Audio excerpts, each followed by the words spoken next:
এখানে দুটো বিষয় আলোচনা হয়েছে এবং প্রচুর জ্ঞানগর্ভ আলোচনা হয়েছে।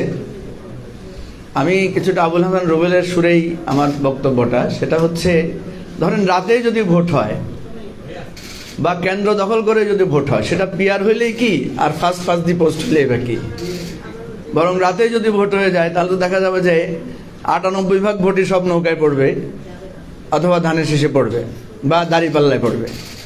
কারণ আমরা দেখেছি নির্বাচনের সুযোগ পাইলে সবাই কম বেশি কেন্দ্র দখল করে। তো এই জন্য আমি একই সুরে বলতে চাই যে নির্বাচন পদ্ধতি যত না গুরুত্বপূর্ণ, তার চাইতে বড় গুরুত্বপূর্ণ হচ্ছে আমরা গণতান্ত্রিক সংস্কৃতিতে আমাদের একটা সুষ্ঠু নির্বাচন আমরা কতটুকু নিশ্চিত করতে পারছি। দেখেন, পৃথিবীর কোথাও তত্ত্বাবধায়ক সরকার নাই।